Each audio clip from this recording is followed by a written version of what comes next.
This podcast is hosted by RPP. If you are easily spooked, creeped, or offended, this might not be the podcast for you.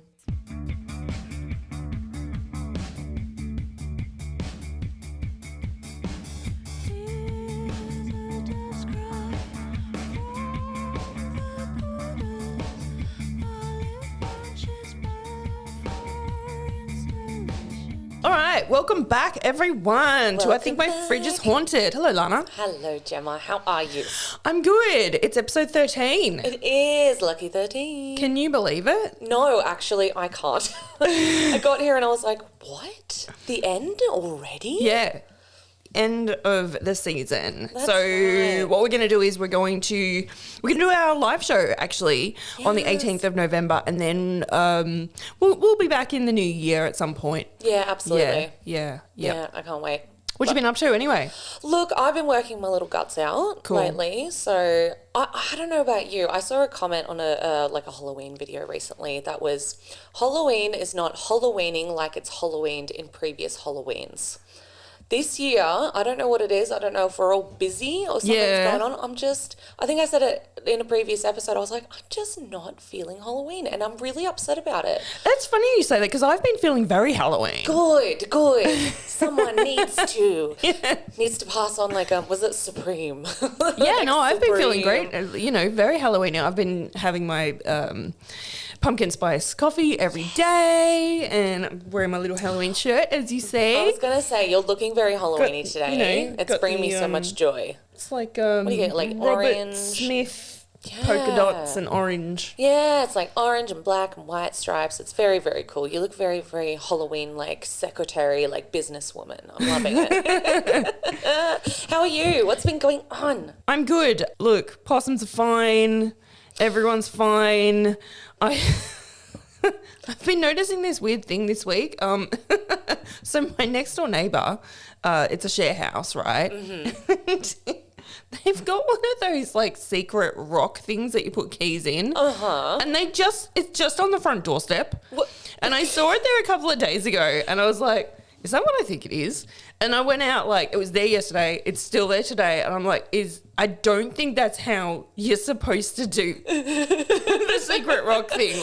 Yeah, I'm pretty sure they're meant to be hidden. That's the whole point. Why don't you just put up a sign and say, the keys are in here. This is a secret rock. Because at the end of the day, secret rocks don't actually look real rocks. You're supposed to put them in amongst the garden. Yeah, so you can hide, at least blend camo. And who just has a rock on their front doorstep? Just for decoration. That's their Halloween decoration. I just feel like going you guys are not fooling anyone. Yeah. The secret rock is not secreting. Secret is not secreting, guys. Oh my God. If someone breaks into your house, don't come crying to me. Don't blame anyone but yourself. Because you're basic. You're basic. Look, we don't claim share houses to be the smartest places, do we? This is the same house I got angry with because they had this really nice, huge peace lily plant, in the front window. Mm-hmm. And they've just basically let it die. And I'm walking past, every day, and it's just getting weepier and weepier and just wilting. And I'm just it just needs a really good drink. Just what did they do? Water. They just bought a new plant. No. They just got a whole new plant. I was so pissed off. Should have been I'll take that actually. Thank you. I'll take her. Take her away from you. Oh my God. Peace lilies always remind me of Hot Fuzz. Have you ever seen Hot Fuzz? Yeah, why? Because doesn't he have a peace lily? He protects yes! Yeah. Every time I was you know what? I'm going to watch that movie. Oh my God, I love it. I love that movie. They said, who is 54? That's brilliant. That'll get me in the Halloween mood. That's what I need. Beautiful. You got a fact from the freezer? I certainly do. Facts from the freezer. Facts from the freezer. My fact from the freezer this week, I had plague on the brain. After our big two-parter. I thought you were going to say I had plague. I had plague. That's why I've been run Which is down. not a big deal anymore because you can take drugs for it. No, exactly right. But I had plague on the brain. And I remembered I had this book about the dancing plague of 1518. And I was like, you know what? That's pretty cool. And yeah. It's but you know what I mean. And we were talking about the Black Plague, and I thought, you know what? I think this will go well. So my fact this week is about the Dancing Plague of 1518. Here for it. Right? So the Dancing Plague, or the Dancing Epidemic of 1518, was a case of dancing mania. It just sounds like a disco record. Yeah, doesn't Dancing it? Epidemic. Epidemic. Boom, boom, boom. Yeah. But the 70s went off with it. They were like, sweet. I'm just saying, like all these doctors and nurses in surgery, and then all of a sudden a disco ball just comes down from the ceiling, and everyone like rips off their robes, and they've all got like Glitter. sequin dresses on. We've got to save them. It's a dancing epidemic. It's spreading. Yeah, that's pretty much what it was. I can feel it. My leg. Doctor, your leg. Oh, no. Oh my god. Well, it wasn't as cool as that, but this was a case of dancing mania that occurred in Strasbourg, or modern day France, in the Holy Roman Empire of July 1518 to Hang on, September. isn't Strasbourg modern day Strasbourg? I think it's Strasbourg. I think it is. Isn't that in Germany? I could be saying Is there a it different incorrectly as Strasbourg? well. But I think so. It was in Europe. It was in what we know as France now. Okay. Oh, yeah, cool. So this is also under the Holy Roman Empire during July 1518 to September 1518, so a couple of months. Yeah. Somewhere between 50 to 400 people took to dancing for weeks. Wow. So, on a sweltering summer's day in July 1518, a woman called Frau Trofer steps into a square and begins to dance. So, a town square. She begins to dance, and at first, those watching, their curiosity was just piqued looking at this unusual behaviour. There was no music going on, just this woman dancing. Mm-hmm. They watched a woman who not only couldn't stop, but she just wouldn't stop dancing. Right. She ended up dancing for nearly a week. Jeez. Occasionally pausing by exhaustion, but largely unmoved by the body's, unmoved, pun intended, but it did not stop, and it didn't show any signs of pain, hunger, shame, all of that, which you usually probably would if you were dancing in public, but she just kept going. So I'm wondering what kind of dancing this is. I mean, it's before the time of the line dance, before the bus stop, before the Macarena.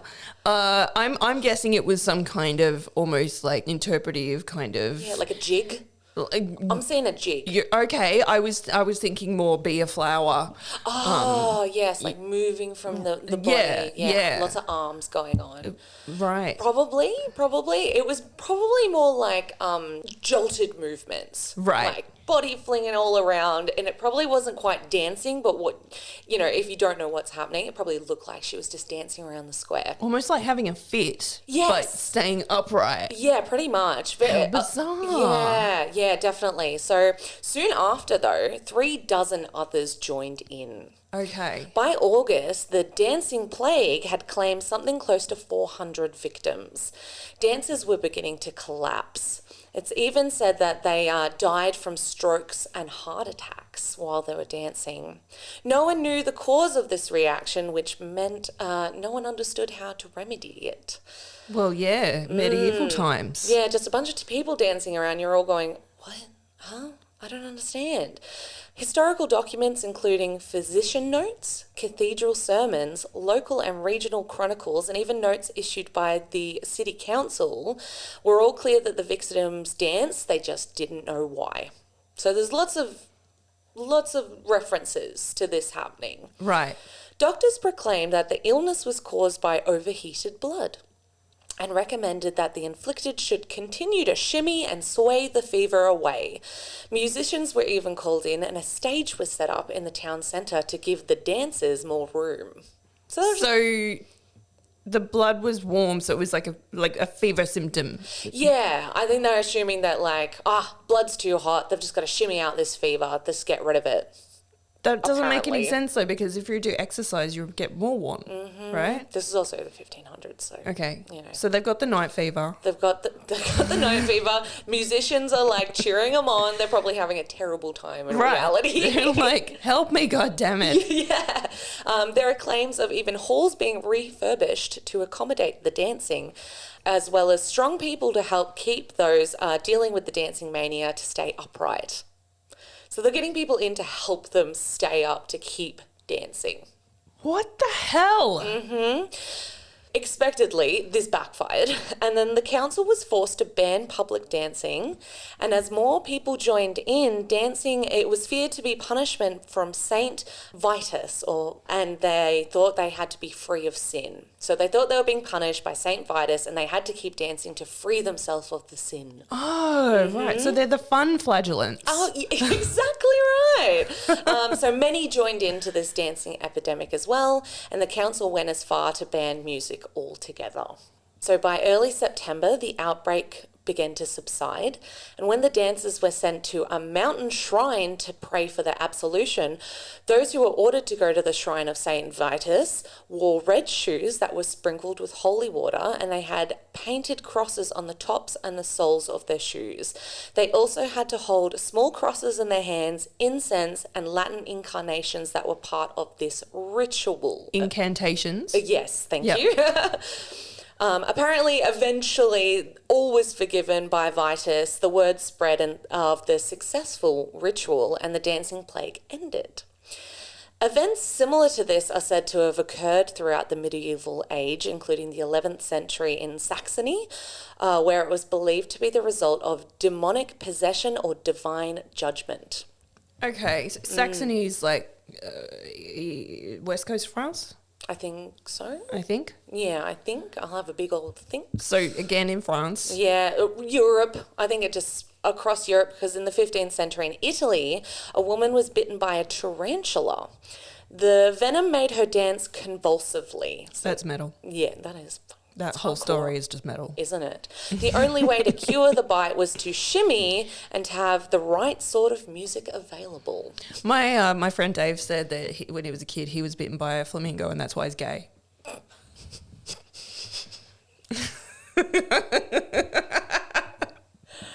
That's perfect. Oh my God.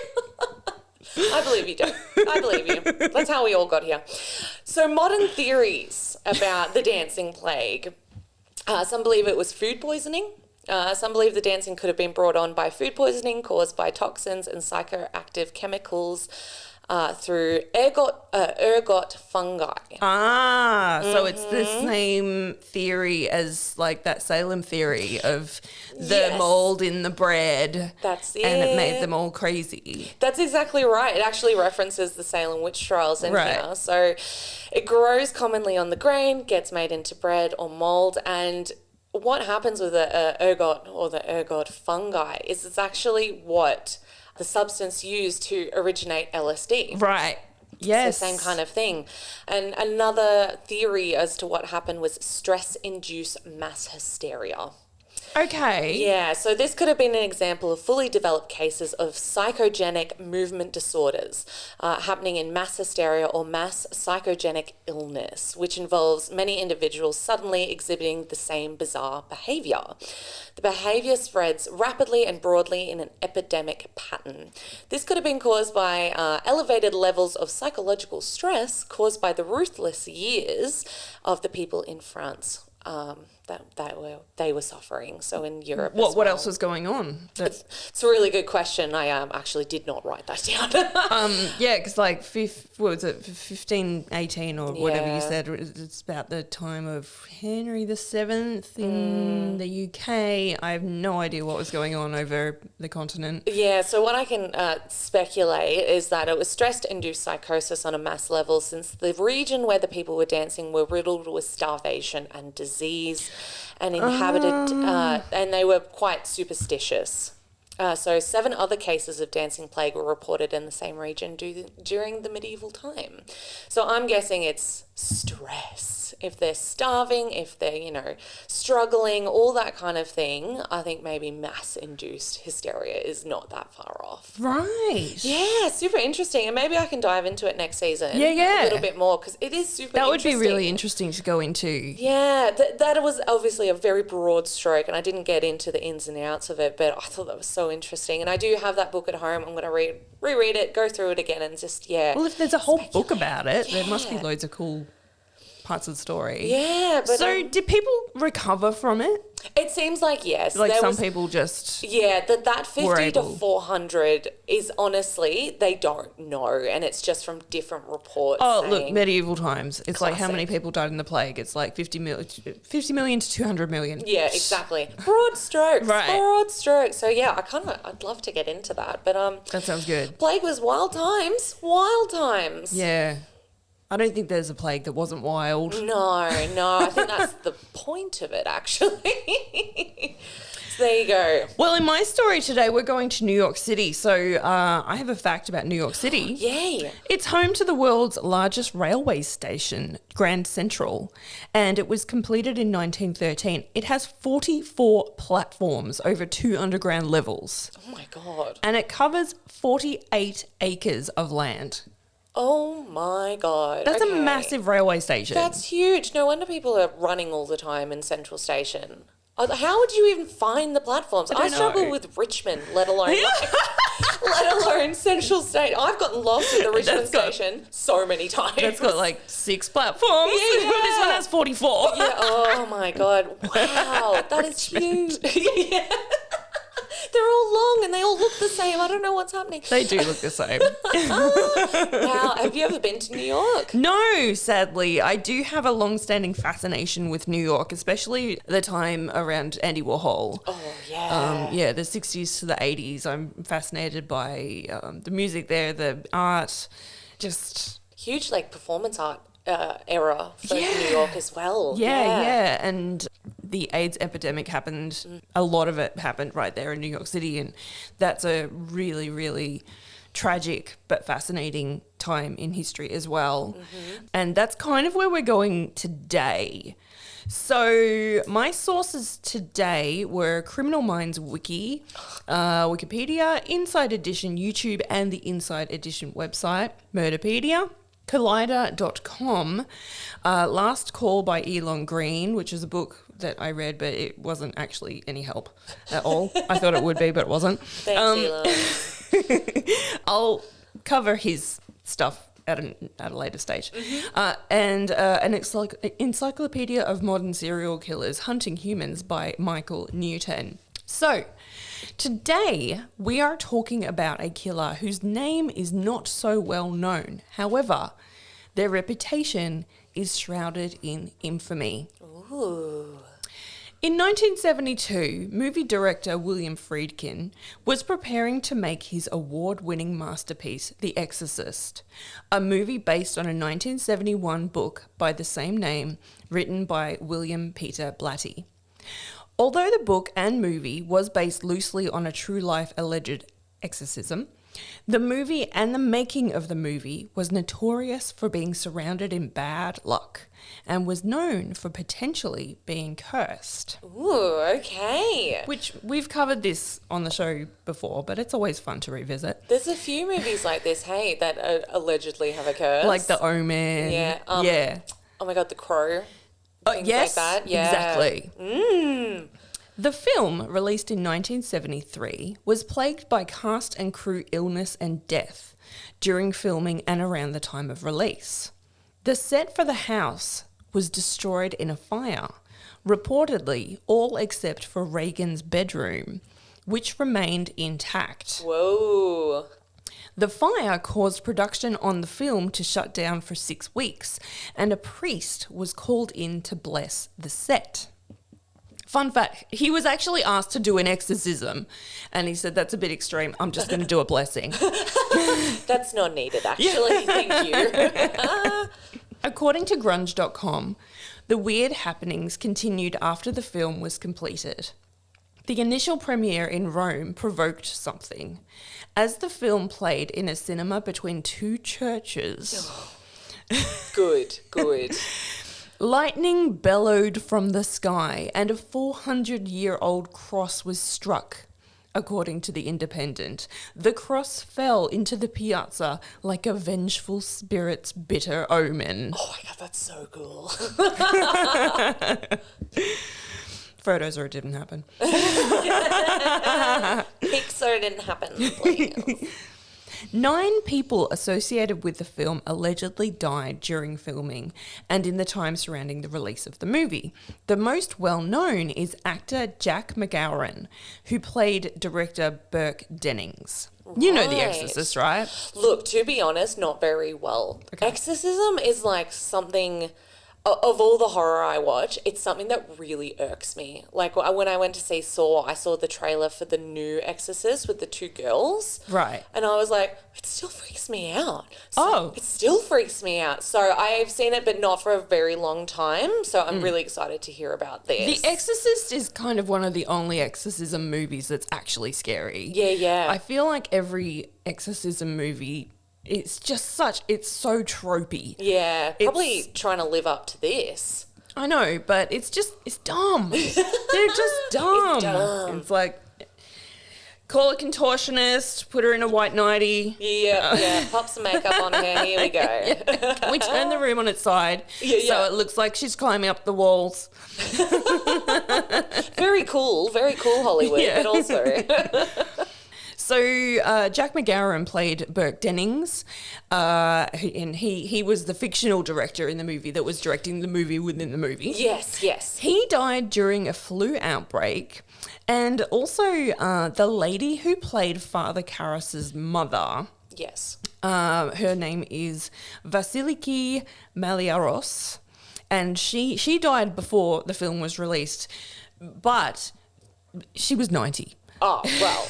Yeah, okay. So maybe not as suspicious. No.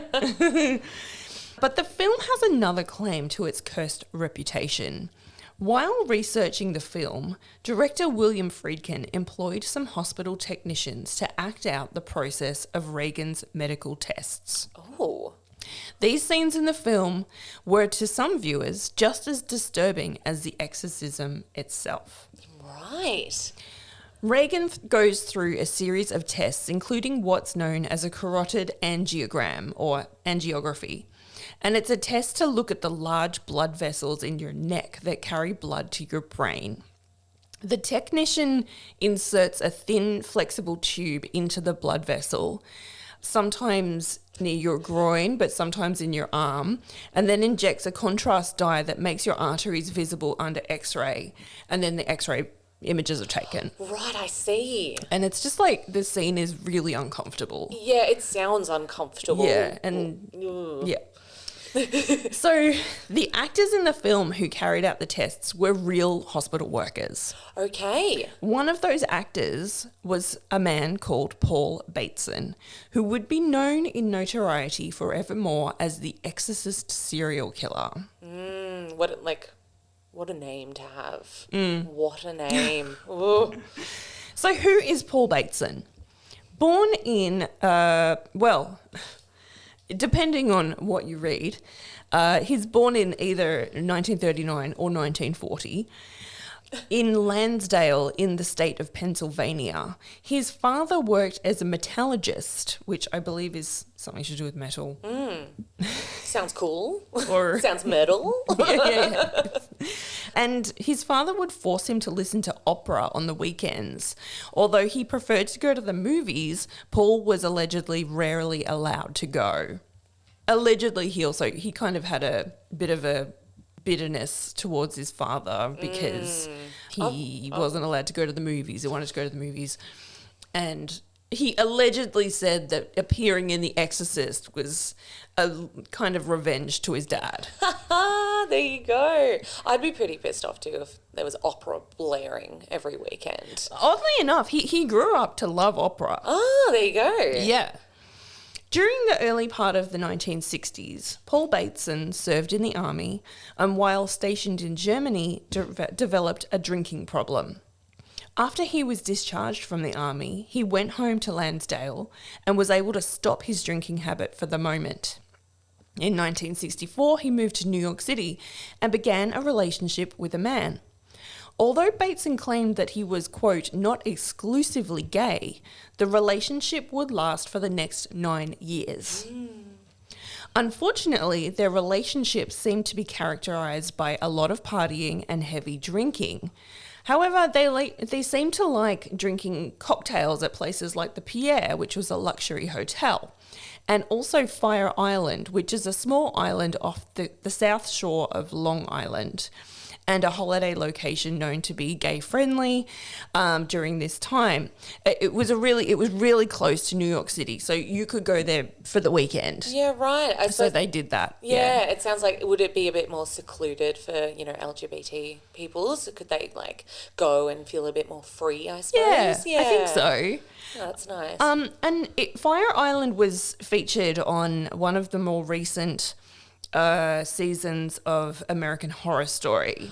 Yeah, right. Did you see the season that had like the leather killer? Leather killer. And it had like there was a tarot reader in it, and to be honest, I kind of fell off American Horror Story as well, which I'm no help this today. season is worth watching. Is it good? This season is worth watching because I fell off in season 5, and then I came back for Roanoke. I think I started watching Cult and got bored. Yeah. And then I came back for this because it was about New York sort of in the 80s. So, and that's an era that I'm really interested in. So I watched that season. Okay. And I really liked it, but I can't remember what the season is called. I can't remember either. A hotel is the best thing ever, and that's where I stopped. Have you not seen Roanoke? I've seen parts of Roanoke. I like that one. Yeah, you like it? I think I did that thing, like, people were watching half of it, because it's kind of split into two, like there's 2 stories. Yeah. I watched the first half and I was like, oh yeah, that's really, really cool. Love Lady Gaga. Oh my God, Right. awesome. And then I just didn't go back for the next bit, and I really should see it through. It's one of the, like, my favourite series. I just fell off. Are you still watching Lost? Oh my God, we're having a break from Lost. Right. Bit much. Yeah, we got up to season 4 and we just... That's a good effort. It was a pretty... How many seasons are there? 6. Oh, okay. 6, so we're about halfway, almost done with 4, but it was getting just... It was doing what everyone said. It was getting too wild. Too silly. I was like, this is silly. Silly is the right word. And we're like, we've been doing these seasons, almost every night. We're just going to have a quick break from this. But we'll go back. And I will come back with a vengeance. And I'll be like, Lost is the greatest thing ever made. Apparently, I mean, I remember when it came out and people were like, it's lost its shit. It's gone intended. Crazy. Yeah. But I think it redeemed itself. Like, people seemed to come back to finish it. That was always the thing, right? It always seemed like the ending made up for everything. It was like, no, it was a really good end. And I'm like, okay, I want to see what it's about, because it has gotten to a bit where I'm like, why? I don't understand why. Okay. And it's wild. So yeah, I will see it through and it will happen. But yeah, then it'll be American Horror Story. I'll get back into it. Maybe tonight I'll start Lost. Yeah. Can you please text me the whole time? And like finish like the first 2 episodes and then be like, okay, Lana, I have a lot of thoughts. Maybe we'll record it. Oh my God, that would be so fun. I would love that. Okay, where were we? So Fire Island. So he and his boyfriend, they did drink a lot. They had their friends over for parties quite a long time. But I think it was kind of not glamorous drinking, but socially acceptable heavy drinking. Yeah, I feel like during that time, partying was probably just like the regular thing to do. Yeah, but it wasn't like partying like orgies and gambling and sleeping in the bin. It was like, I've drank a lot of martinis. Yes. And had a few like sniffs and all that business. Yeah. When it's like, it's not fun drinking anymore, it's like necessary drinking for them. Yeah. At the start of the night, you're entertaining people with your witty satire and, fun stories. fun stories and stuff, and then it just gets a bit depressing. Yeah. I don't know if I think cocktail nights do turn out like that as well. You start off all glam and then you're on the floor having D&Ms with your martini, like, and then he broke up with me. Like, it just... Where's my show? I know you took it, you bitch. Like, it just gets messy. Love a cocktail, but like, damn.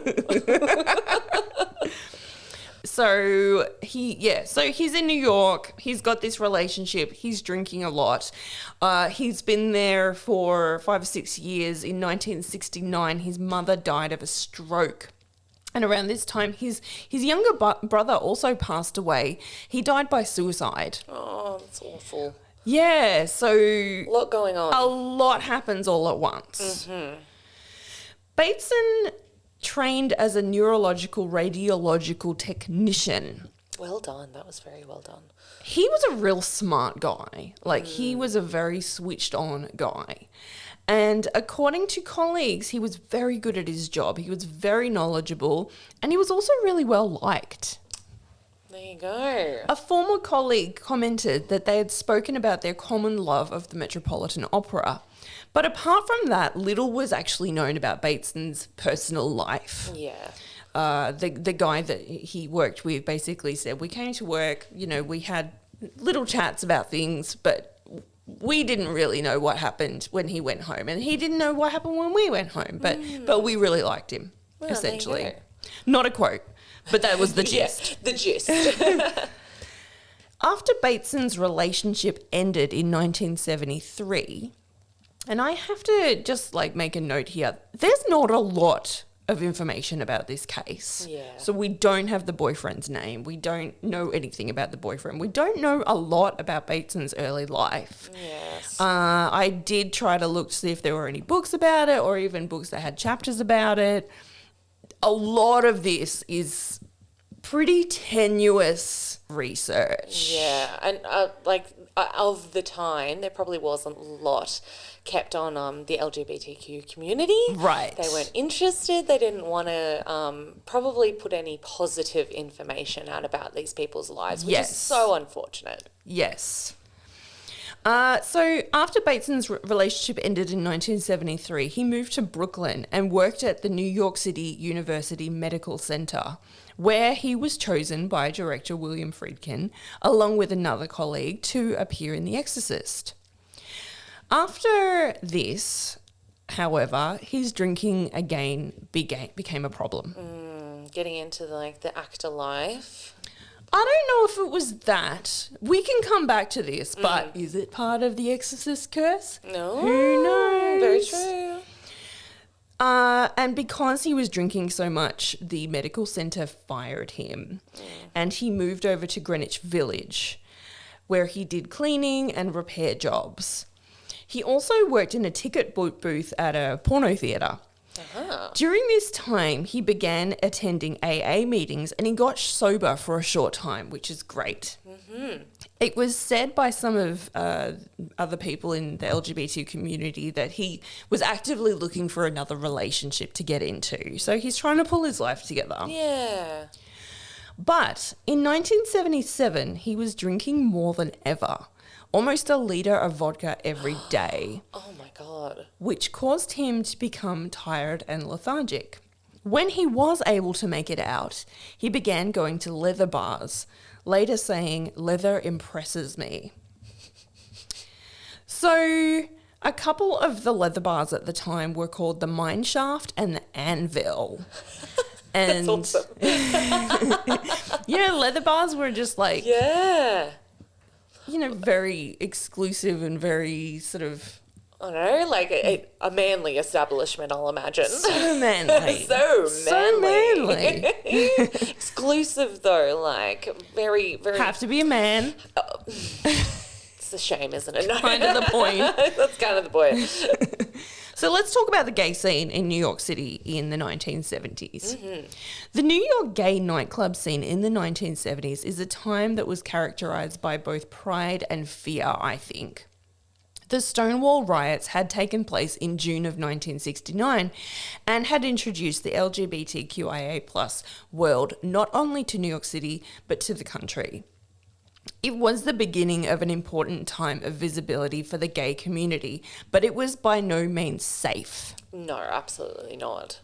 There was a huge amount of prejudice against LGBTQ plus people, and members of the community were regularly attacked, beaten, and even killed as part of extreme hate crimes. It's just ridiculous, isn't it? Like, just leave each other alone. And it happened a lot. A lot. And I feel like, just based on my research, people were left to their own devices to clean up the mess of these crimes. And in some cases, just to keep the word out there that dangerous things are happening to our community. The media's not talking about it. Mm-hmm. You've got to look after yourself. Yeah, absolutely. And I think on that note, I believe Paris is Burning, the documentary film about actually what like the community you're talking about had its anniversary. I think it was yesterday. And I don't want to guess which date, which anniversary it was, but it did.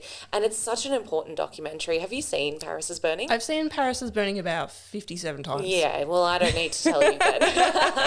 I loved it. I really, really loved being able to see their history through their eyes as well. It's the most amazing documentary. Highly recommend. And Venus Extravaganza is on my list to cover as well. Fabulous. So the 1970s, not a safe time if you're gay in New York City. I think also, as we've seen in TV shows like Pose, which it's funny that you mentioned Paris is Burning because Pose is based on Paris is Burning. Yeah. Have you watched Pose? I have watched Pose. It's amazing. It is amazing. It's so cool to see. Like basically Paris is Burning extended. Right. Like just seeing all of them, and the characters are so good. Yeah, and Love it's it. fun because like you're like, oh, like, you know, Electra's supposed to be this character, and you know, because all the stuff that they go through is based on real life stuff that happened. So good. So many people from around the country came to New York City to live their lives as their true selves after being kicked out of home for being gay or for being trans. So people would use New York City as a place where they could find other people like themselves. Yeah, safe and space. escape oppression. Yeah. When they came to New York, they were sometimes able to find a group or a chosen family, maybe even settle down with a partner. And sometimes along with that move to New York came great nightlife and parties. Yeah, I can imagine. However, to quote Michael Musto, the 1970s was a sexual revolution for everybody, particularly gay men. This was after the 1969 Stonewall Rebellion, which defined the modern gay movement and sort of led to a lot more freedom and visibility, and it was before AIDS reared its ugly head in the early 80s. Sex was everywhere. For gay men, it was not only in bars. There was sex in trucks, sex on the pier, sex was in the air, and people were certainly taking advantage of it. So Michael Musto is the legendary reporter for New York paper The Village Voice, which was read by members of the art scene, music, performance, people of the LGBT community, drag artists to live in the Greenwich Village area. It was just a really important newspaper it was kind of like the Facebook of the time, really, before the internet. The Village Voice was how you read what was happening in the city. Yeah, keeping connected. Real sense of and community. it had like a classifieds section as well. So, you know, if people wanted to get a job, if they wanted to meet someone, if whatever, the Village Voice connected people. Oh, wow. There you go. According to the Village Voice website, founded by Dan Wolfe, Ed Fancher and Norman Mailer in 1955, the Village Voice introduced free-form, high-spirited and passionate journalism into the public discourse. And you know it's serious when the word discourse is used. Oh, yes, very. As the nation's first alternative news weekly, The Voice today carries on the same tradition of no-holds-barred reporting and criticism it embraced when it began publishing 60 years ago. The recipient of 3 Pulitzer Prizes, the National Press Foundation Award, and the George Polk Award, The Voice remains a vigilant, investigative watchdog and a go-to source for coverage of New York's vast cultural landscape. Wow. So that gives you an idea of what the Village Voice was and how important it was to the Yeah. community. Many wonderful, colourful people lived in Greenwich Village at this time, and it was a legendary area for art and culture. But even if in the time before AIDS, the city was not without danger. In 1975 and 1976, or again, according to the article that you read, sometime between 1975 and 1978, no less than 6 dismembered male bodies were found in bags and dumped in the Hudson River. Oof, yuck. This case, to this day, has never been solved, and the men, to this day, are still John Does. No. Oh, that's awful. It was surmised that these guys were from the gay community as well. Yeah. So this is another reason why the community was in danger. Yes. But let's look at another murder that happened around that time. On September 14th, 1977, journalist Addison Verrill was found savagely beaten in his apartment. His skull was allegedly crushed and he was also stabbed in the heart. So Addison Verrill, he wrote about the film industry for Variety magazine, and he was well known within the gay community. So one of his friends, Arthur Bell, who was also a well-respected columnist and a reporter for the Village Voice, he wrote about the murder because they were friends and he was angry. Yeah, absolutely. The community probably needed to know about something Exactly. like this as well. It sounds like a very passionate attack. Right. Although police believed the motive could have been robbery, Arthur Bell disagreed as nothing obvious had been taken. Plus, there was no evidence of forced entry. Addison Verrill probably knew his attacker, and there was evidence that drinking had been taking place because there were cans and half-full glasses around the apartment. Right, okay. Arthur Bell decided to write an article about the case in the Village Voice. He wanted people to look at the issue of gay men being killed in New York, and no one was really looking at the cases because they would brush them off as gay situations or it's a lover's crime of passion and the police didn't really want anything to do with it and the media didn't want anything to do with it. So the mainstream media was not doing much to cover the murder of Addison. So Arthur had taken it upon himself to look into the case and cover it where other reporters would not. Arthur wrote that Addison Verrill had been at the Mineshaft nightclub until 6 a.m. the morning he died.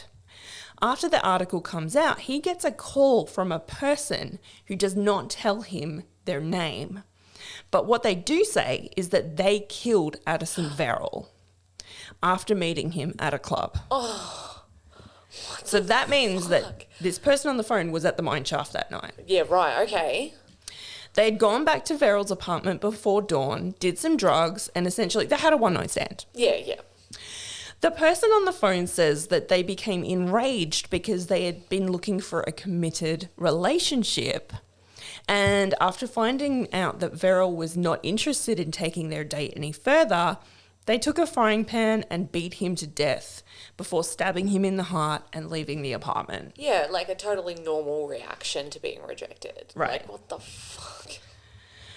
So, interestingly, the caller wanted to make it very clear to Arthur Bell that they were not a psychopath. Yeah, I just beat him with a frying pan and stabbed him, but I'm not a psycho. So Arthur Bell goes to the police with this new development and they take him very seriously because the caller had details of the case that had not been released to the public or the media. Okay. Very soon, Arthur gets another call from a person who calls himself Mitch. And what Mitch says is that he knows exactly who committed this murder. It's a guy called Paul Bateson. Right. It's all coming together. So on September 23, 1977, so it's like 9 days later, the police go to Bateson's apartment and they find him there and he's absolutely wasted. He indicates to police that they must be there about the Village Voice article. They apprehend him and take him into custody, and later he admits to killing Addison Verrill. So, we often hear Paul Bateson referred to as the Exorcist serial killer. But was Paul Bateson actually a serial killer, or is this just a true crime myth? Let's look at some of the contributing factors of what leads people to believe this could be the case. During the investigation of Addison's murder, police were interested to know if there was a connection between that crime and the series of bodies that had been turning up in the Hudson River that were also connected to the LGBTQIA plus community. So let's look at these 6 murders. The murders as well, yeah. According to Inside Edition, during 1975 and 1976, the dismembered bodies of 6 men were found in the Hudson River. However, according to author Michael Newton, the bodies were found in 1977 and 1978. Okay. So this is how much coverage this case got. No one even knows when it happened. Yeah, exactly. Very convoluted, isn't it? He went on to say, and I must preface that I didn't get time to actually, I wanted to go through the Village Voice archives, but I didn't get time. So, apologies, Village Voice. I will do it. Yes, we will come back to that. He went on to say, New York homosexuals were terrorized by a series of what they called bag murders, in which 6 male victims were mutilated and dismembered, their remains wrapped in black plastic bags and dumped in the Hudson River. Some of the grisly fragments washed up on the New Jersey shore, others coming to ground near the World Trade Center. Okay. So they travelled a fair way. That's a distance. Yeah. Wow. Police traced items of recovered clothing to a shop in Greenwich Village that reportedly had a gay clientele. And distinctive tattoos identified one of the victims as a known gay man. Yes. Because there were no identities but this is what, apparently none of the corpses had identities. Yeah, that's what I was someone said, I recognise that tattoo. Yeah, I know who that is. My mate Stu or whatever. Yeah, we know that guy. So I feel like this case could be solved if someone just sat down. Probably wouldn't take much to go through. Well, at the time, it might be a little bit more difficult now, but I'm sure. I feel like it's one of those ones where, like, if you called and said, look, can I see the file? I'd be like, oh, it's gone missing. Yeah. No one knows where it is. It's in a box at the very back. Sorry. Probably. Yeah. Or maybe it was just Gone. thrown away. Yeah. I don't know. So another thing that happened was the bags that the body parts were in reportedly had the logo of the New York City Medical Center's neuropsychiatric unit on them. Okay. And that's where Paul had previously worked. Okay. But that's reportedly. Okay, so allegedly. Allegedly, the bags had the logo on them. Right. In addition, the coroner said that the perpetrator had knowledge of anatomy. So this is my question, was this why Bateson's drinking, partying and drug use had escalated in recent times? Yeah, feeling guilty, possibly? Maybe it's that whole, Dennis Nilsson, Jeffrey Dahmer thing. Like, we got to stay perpetually wasted. Yeah, don't want... Because of all this stuff going on. Yeah. Convicted of second-degree murder relating to the homicide of Addison Verrill on March 5th, 1979, Bateson was sentenced to 20 years to life in prison. He was released on parole in 2003 after 24 years and 3 months and remained on parole for 5 years after that. He reportedly died in 2012. Right. While in custody awaiting trial, Paul Bateson allegedly told director William Friedkin during a prison visit that he had carried out the bag murders, but this comment ever taking place was never proven, and Bateson was never charged with the 6 other crimes. So the bag murders technically remain unsolved, with all victims remaining John Does. Yes. And so William Friedkin, the director of The Exorcist, he did keep contact with Paul Bateson. Yeah, having a visit. Yeah. Yeah. And he actually later directed a movie called Cruising. Oh, yes. And that was, I think it had Al Pacino in it.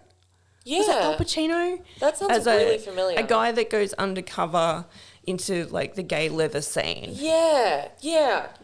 Yeah, maybe we'll look that up because that sounds really, really familiar. Oh, and goodbye.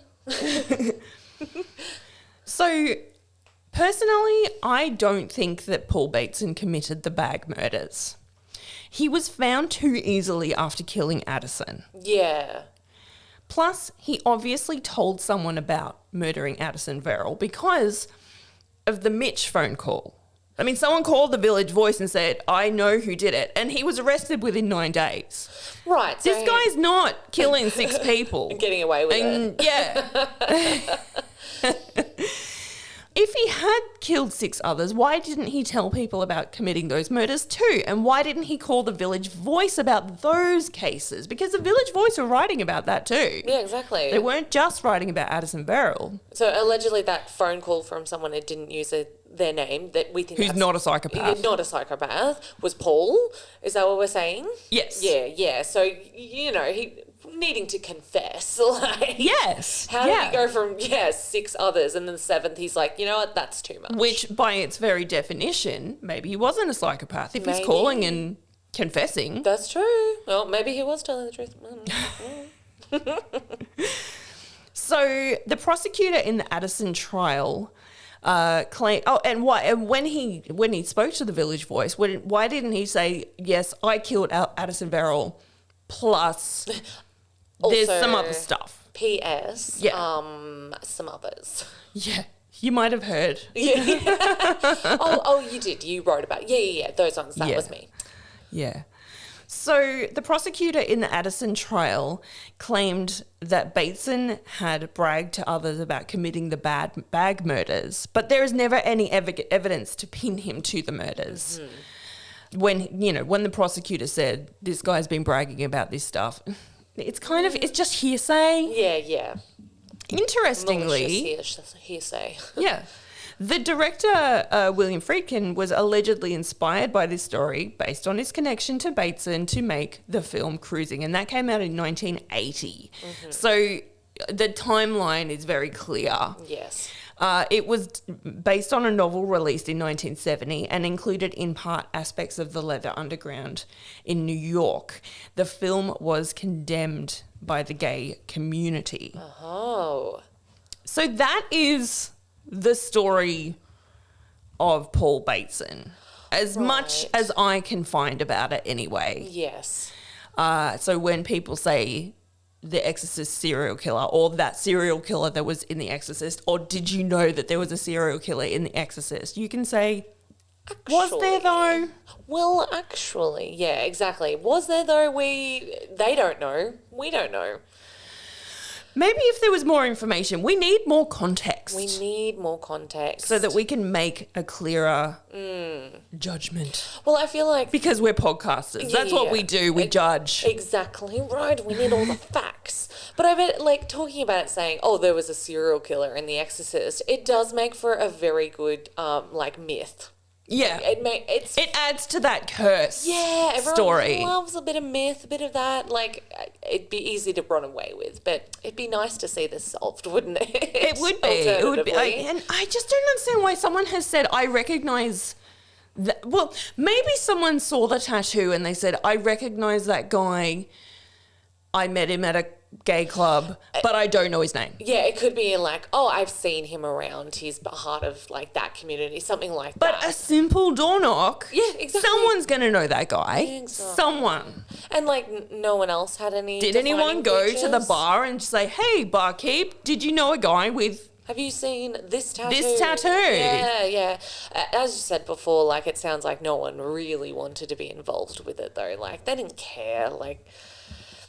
It's really unfortunate, isn't it? Yeah. That's and I know how far you research, and for that to be what you could find, for these measly morsels to be all that is, all that is presented. That's it.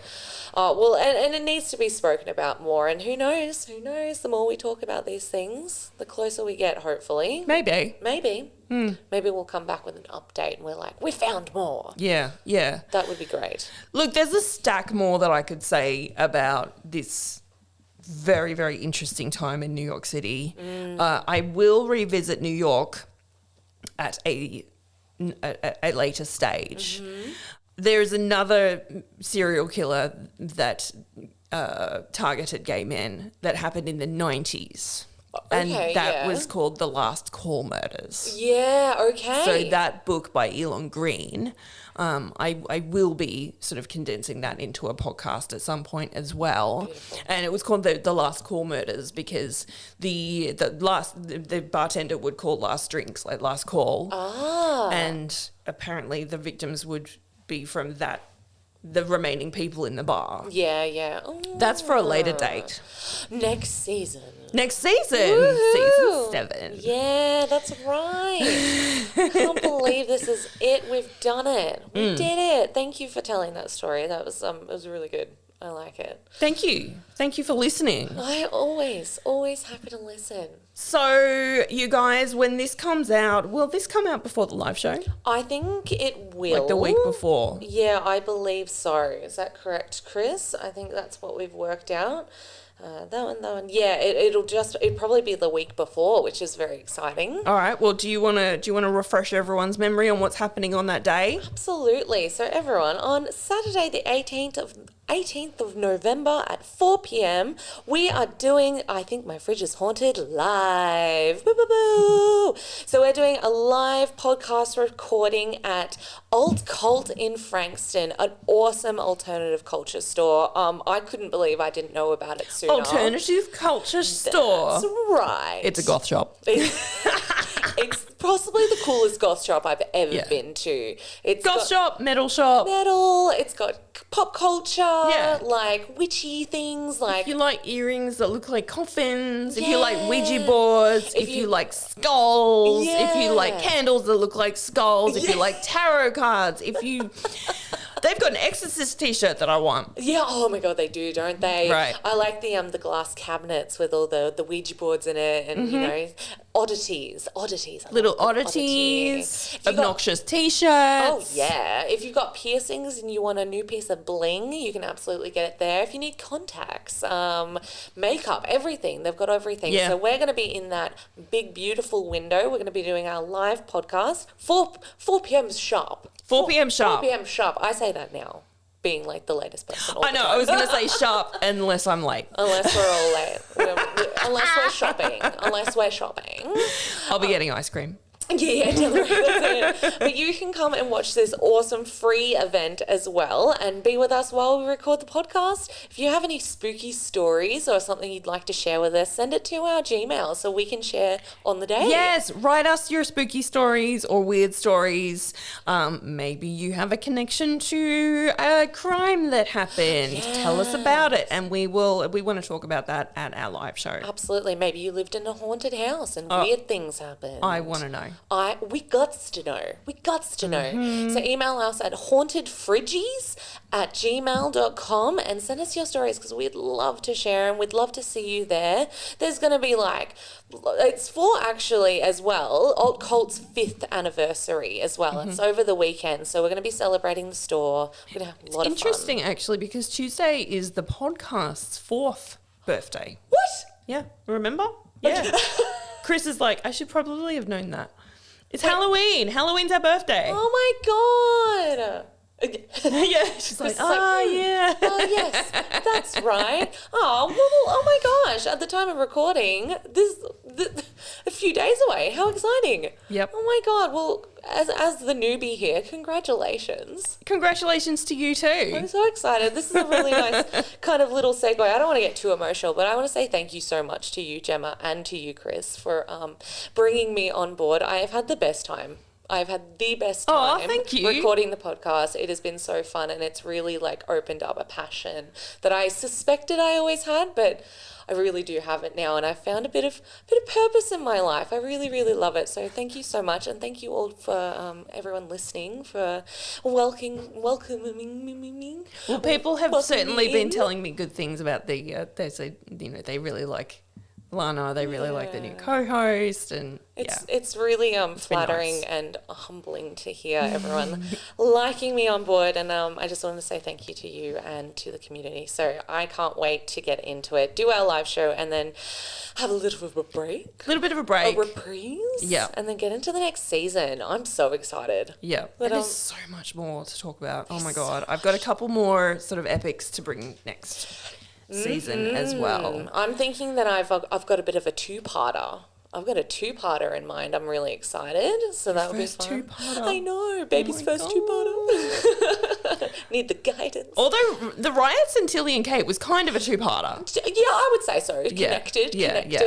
It's been so fun to talk about these stories. I said it at the time, but like I've just been so obsessed with it for so long. And just to be able to talk about something that's so passionate and to do something like this is a dream come true. So thank you so much.